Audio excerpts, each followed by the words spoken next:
Sasa wale watalii watakuwa wanakuja hapa, watakuwa wanalipa top dollar.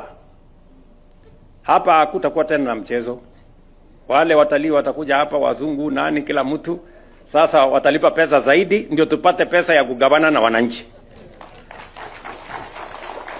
si ndio? Mtu ya kuzurura tu hapa, kuzurura bure, hakuna nafasi, kwa sababu tunataka pesa ya kugawana na wananchi, ama namna gani, si ndio?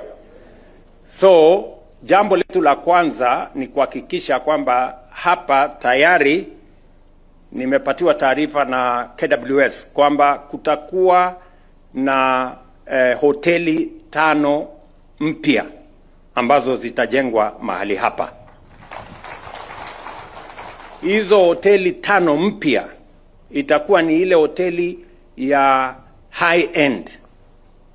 Mtu akikuja hapa analipa dola 500 ama dola 1000 kwa siku moja.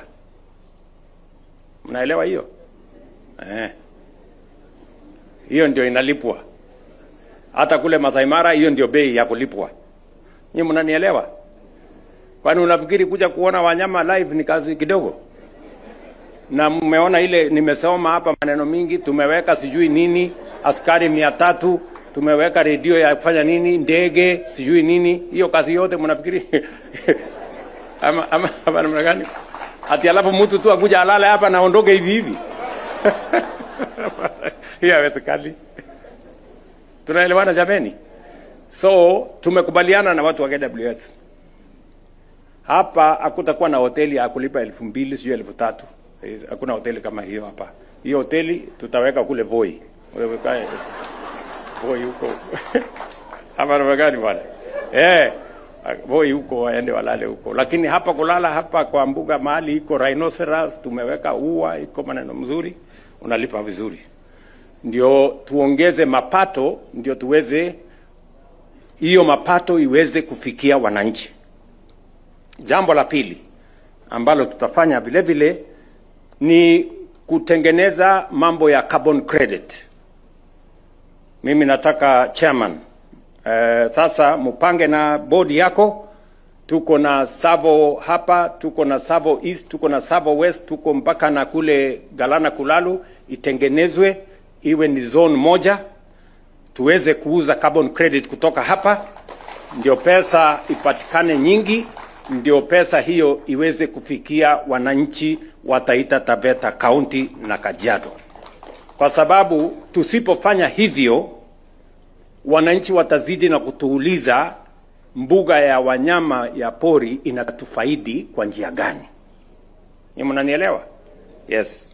So KWS, Madam CS, mupangane hivyo vile nimewaelekeza, ndio tuweze kutumia rasilimali hii kwa manufaa ya taifa letu la Kenya, kuwaleta watalii zaidi, na vile vile kwa manufaa ya wananchi wa ama jamii zote ambazo zinaishi karibu na mbuga hizi za wanyama wa pori.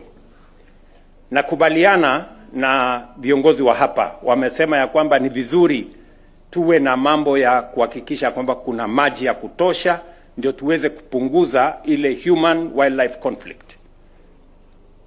Na ndio mliona juzi nimetangaza ya kwamba ni lazima tujenge dams 1000 kama taifa. Dams kubwa 50 na dams zingine 1000, kuhakikisha ya kwamba tunatega maji, tunaweka storage, tunaweka harvesting ya maji, ndio tuhakikisha kwamba iko maji ya kutosha ya wananchi, ya wanyama, ya mifugo na ya kuzalisha chakula kwa taifa letu la Kenya. Dam ya kwanza kati ya dams ya kwanza ambayo tutajenga ni dam ya hapa iko hapa Galana Kulalu hapa.